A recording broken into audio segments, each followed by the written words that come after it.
And it's not that much harder to do something good than something mediocre.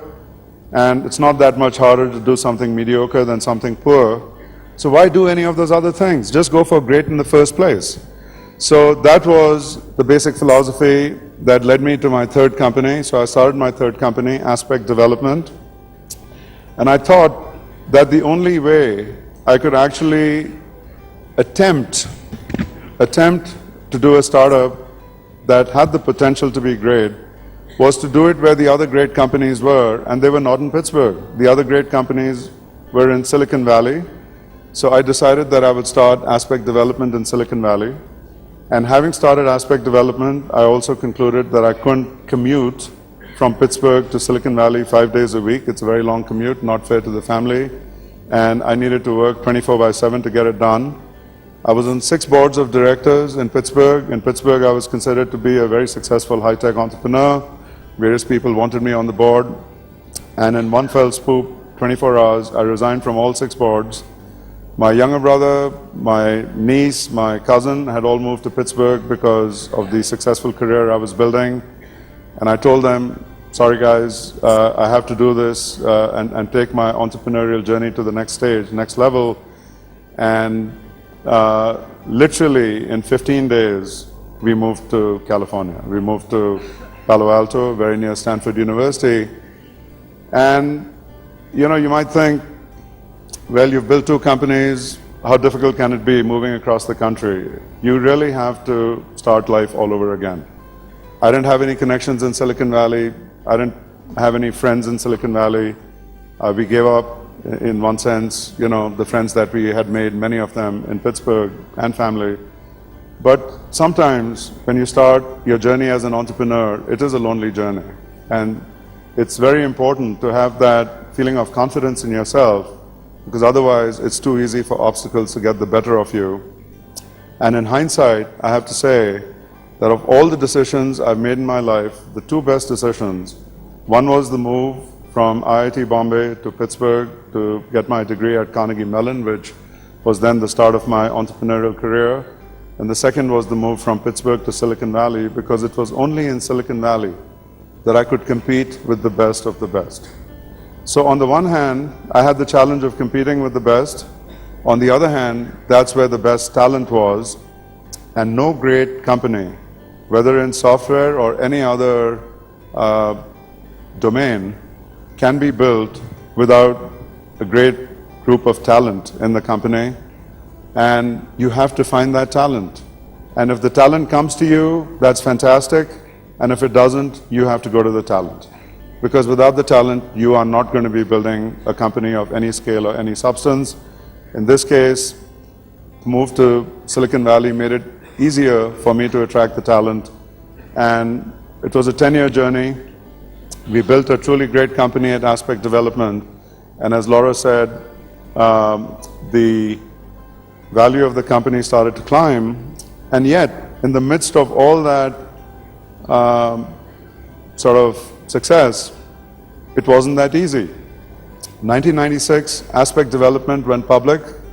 I was not just the founder, but the chairman and the CEO of the company. I ran it as a public company for 15 straight quarters, always beating Wall Street expectations and Wall Street promises. But, hold your applause, I missed the 16th quarter. Our stock was trading at $60 a share.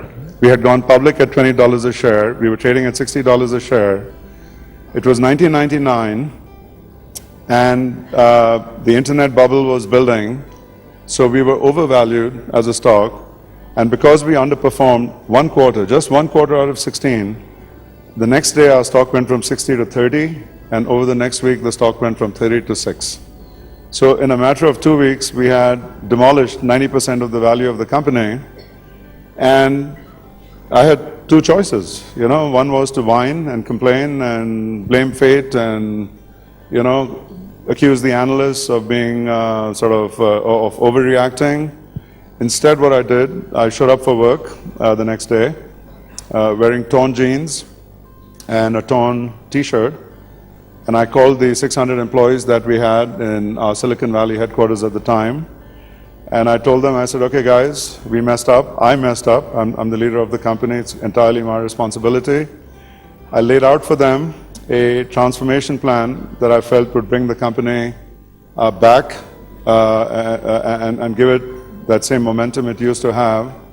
And while I didn't know exactly how Wall Street would value the company, I basically told them, 3-year journey, we are going to try and get the stock back to $100 a share. Now this was a time, again, 1999, when every single one of our employees was being courted for positions with other companies.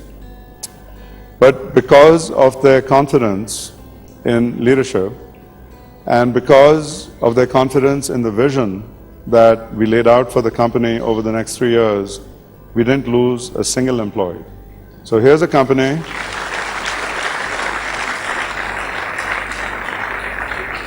Here's a company that's lost 90% of its value, and all they have to go on is the word of the CEO. And the lesson I learned from that is that this relationship of trust between the CEO, the leadership team, the talent, all the employees of the company is fantastically important. Because in the process of building a company, even a company that for the most part is doing extremely well, there will be adversity, there will be challenges, there will be obstacles, there will be disappointments, there will be times when you don't meet your performance expectations. If you're a public company, there will be times when you'll disappoint Wall Street or the Bombay Stock Exchange. And if you have that relationship of trust with your employees and you have a plan for getting the company back on track, they will stick with you. But if you don't, they're going to leave, and then you won't have a company. So again, as entrepreneurs, it isn't just about having a great idea. That's the beginning. Absolutely, you need to have a great idea. It's not just about building a great management team, a great talent pool. All those are prerequisites to success. You've got to have a relationship of trust with your employees. You have to trust them, they have to trust you. And that's an art form, but very important. Anyhow, we brought the company back. I thought it was going to be a 3-year journey, and something absolutely amazing happened. 3 months later, we overperformed the quarter, so our stock, instead of going from $6 to $8, went from $6 to $60. And then the next quarter, we overperformed again, and instead of the stock going from $60 to $65, it went to $100. At this point, in the privacy of my home, I was asking myself, what the hell's going on? Because I know we are good, we are not that good, and I know that we have a great team, but it's not that great a team. So I thought, okay, 100 is the high point, and if we can just hold it there for the next 3 years, I would be pretty happy. Another quarter went by, and we overperformed, and the stock went to $200.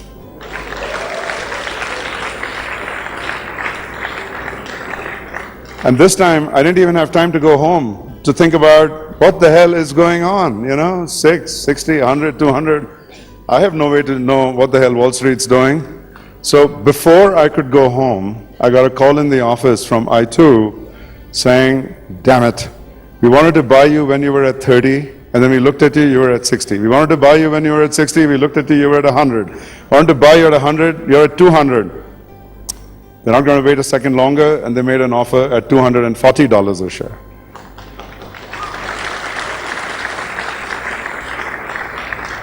Now, I'm not one to rush to judgment. I'm very cool, very calm, very rational, very logical. I like to think things through. So I took a decent 24 hours and then called them back and said yes. So that's how the $10 billion deal was done.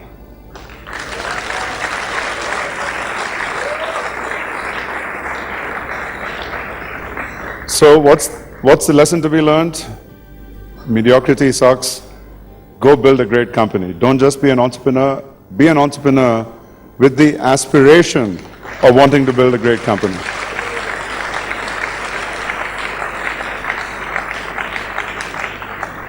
So now, what the hell do you do, right? At that point, I've done 3 companies with increasing levels of success. Each has been a 10-year journey. There were some people who said retire, and I pretty much said, look, I'm not going to retire till, my last breath. So that's out of the question. Someone said, go be a philanthropist, do that full time. I said, yeah, I'm absolutely going to do philanthropy. I'm going to try and be the person who helps with the vision and the strategy and provides the funding. But can I do it full time when I have entrepreneurship in my blood? At this point, by the way, the mutation of the gene was complete. So the answer is no. You can't go back once you're an entrepreneur. If one company doesn't work, you're going to do the next one. And if it does work, you'll do the next one even better. So in this particular case, the question wasn't whether I do a company. The only question was whether I should do a startup or do something else. And I felt, having done 3 startups, transformations, turnarounds, fast growth, missing public quarters, that perhaps I had earned the right, based on my experience, to actually build a group of companies, not just one. And so I started Symphony Technology Group in 2002, and the mission of Symphony is to build a group of truly great software and services companies. In that group, I felt there would be startups, I felt there would be companies that we might acquire and turn around and grow. And back in January 2002, and by the way, I should also share with you, every time I've started a company, I've always had that same fear. And the fear is good ideas won't come, and if they come, I won't be able to execute them, and if I'm executing them, I won't be able to attract a great, management team and a pool of talent. And even if I do all that, the business model may not work. And if the business model works, Wall Street may not reward it. So I always have those fears, and those fears are completely normal. On the positive side, I've always been able to overcome those fears and never have them become debilitating in a way that paralyzes me. And in fact, I would say fear energizes me. So I'm paranoid about competition, and because I worry about making sure that we do everything to succeed, you sort of double up your energy and just make it happen. So with Symphony Technology Group, I remember the first day, I had set up an office, I'd hired a secretary, I'd written a big check to a bank account. I go in out there, 4 walls, and I'm sitting there saying, my God, now what? And somehow the idea started to flow and the execution started to happen. And today, 8 years later, Symphony Technology Group is a group of 10 companies, $3 billion in revenue, 20,000 employees, and of those we have 6,000 employees in India, in Bangalore and Mumbai and Pune. So it's been a very interesting journey, because this time it isn't one company, it's 10. And those of you who are thinking of being entrepreneurs, or if you don't know, I should tell you, it's going to be a full-time job. It'll be days, nights, weekends, and that's for one company. So I think you can probably imagine that with 10 companies, even though each of them does have a CEO, it takes a lot of time. So that's where the next part of my entrepreneurial philosophy emerged, which is that sleep is overrated. Don't expect to get much sleep. You may not believe it, but trust me, you can get by on 5 hours of sleep a night. There's some nights when it's 4 and some nights when it's 6, and on weekends it might be 6.5. You really don't need as much sleep as you're getting right now.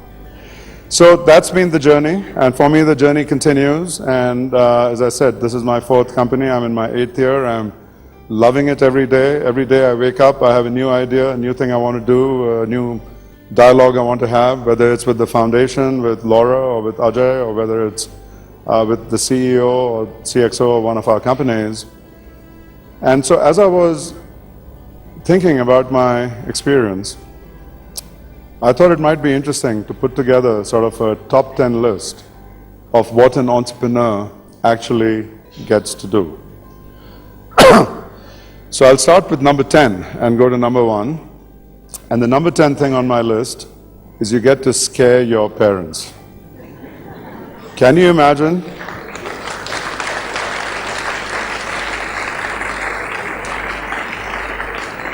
Can you imagine going home and telling your parents who have all these plans for you, they want you to be a doctor, they want you to be a lawyer, they want you to join the IAS, get a safe and secure job in the government so that you can marry the right person, not shame the family, all that stuff that goes on, you know, in an Indian family, or at least most Indian middle-class families, by the way, happened in my family too. You walk up and tell them you're going to be an entrepreneur. You don't know it, you're scaring the hell out of them. So that's number 10. Number 9, you can save money by not buying a bed. You won't need a bed. There isn't enough time to sleep. So don't spend the money on it.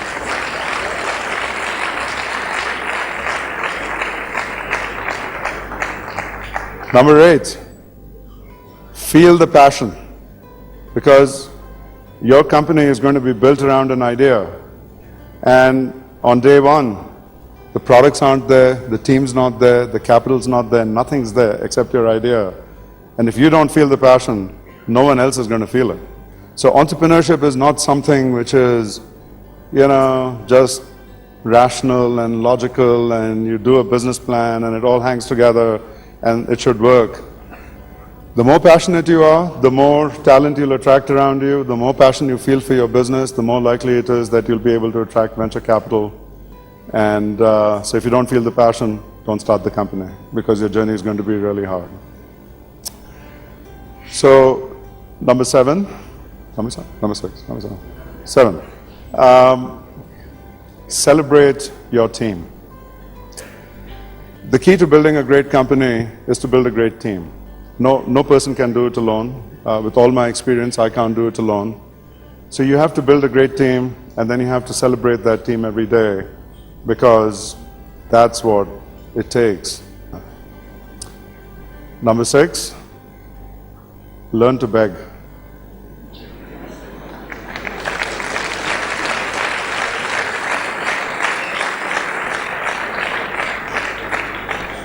In my first company, when I was calling on the first venture capitalist, I was cocky.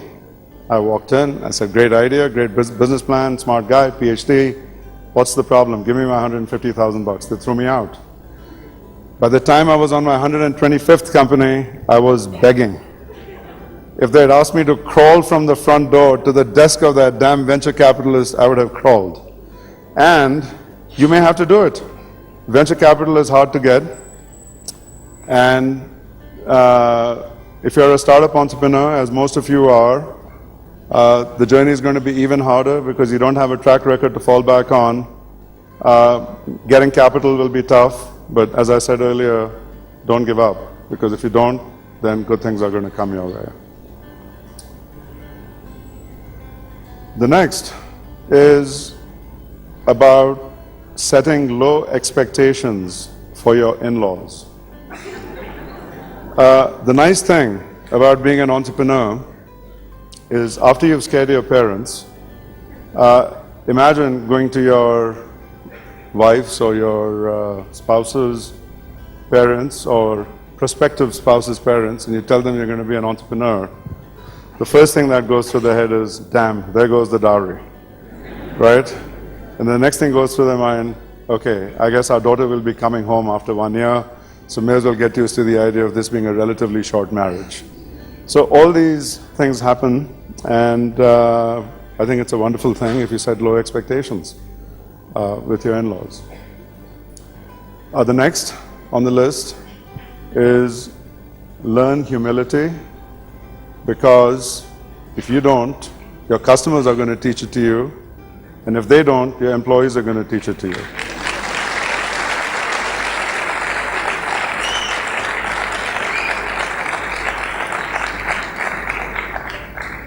You know, the hardest lessons, but the most important lessons that I've learned, and the biggest scars that I have on my back, and I have many scars on my back, have all come from customers and employees.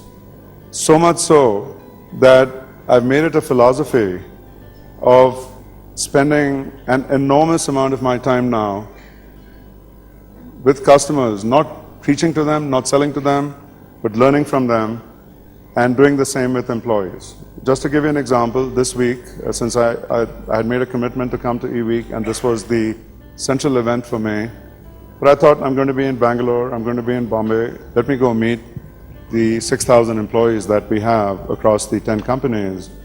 And I met all 6,000 employees. So I went to 50 different meetings over the last 5 days, and at each meeting, I spent 80% of the time asking them for their suggestions on how to improve the company, and 20% of the time giving them a pep talk on, our vision, our strategy, our future, where we were going. And really the lesson there is so much to be learned from customers and so much to be learned from employees. They have a great deal of wisdom. The best thing you can do in terms of taking your company from wherever it is to the next level as the entrepreneur is to learn to listen, and in particular, listen to customers and then listen to employees. Number 3 on the list, which is now great stuff, you get to be your own boss, right? You don't get to work for anyone else. If you want to come in at 10 o'clock in the morning and leave at 3 in the afternoon, you can. I don't recommend it because your company is going to fail. So, as your own boss, you can make your own decision to get up at 6 in the morning and go home at midnight. You'll be working long hours, but at least it'll be your own decision, right? Number 2, hit the jackpot. Sometimes you hit a small jackpot and a company does well and you make a reasonable amount of money, enough for you to retire perhaps, enough for you to support your family. And sometimes you get particularly lucky, or a combination of luck and smarts and hard work, and all of a sudden you have more wealth than you know what to do with. And not everyone's going to hit the jackpot, but I know one thing. If you don't try as an entrepreneur, you will absolutely never, ever hit the jackpot. No one. I don't know any manager working at Hindustan Lever or Procter & Gamble or TCS or any other company in India who has hit the jackpot. They have a very comfortable lifestyle, they have great jobs, they have great salaries, they get to do what their bosses tell them to do, but they have never hit the jackpot. As an entrepreneur, it's not guaranteed, and the degree of jackpot that you hit will depend very much on the way in which you manage all these other ingredients that I've been sharing with you, but you have this unique and extraordinary opportunity to hit the jackpot, so go for it. Number 1, you might ask me, what is number 1? And personal experience speaking here, the number 1 thing for me as an entrepreneur is that you get to live your dream.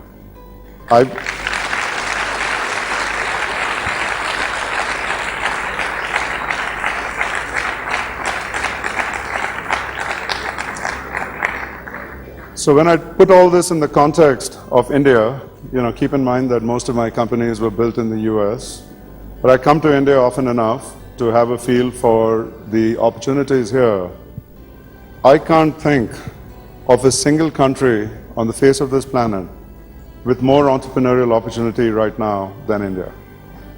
Kiran talked to you about so many different areas, whether it's infrastructure, whether it's healthcare, or whether it's, manufacturing, whether it's services. There are just thousands and thousands and thousands of opportunities for entrepreneurs. There aren't as many entrepreneurial opportunities in China, even though China may be growing faster than India, because the culture of China is not as friendly to entrepreneurship as the culture of India is. The culture of China is much more controlling, much more top-down, much more managed by the Communist Party. And India has an incredibly chaotic democracy, but in the midst of that chaos, there is real opportunity. And frankly, I think It's the chaos that exists in India that actually makes this such fertile territory for being an entrepreneur. So, since all of you are here as prospective entrepreneurs, and I know that you're among the most passionate of the prospective entrepreneurs that we have in the NEN community, all I can tell you is go for it.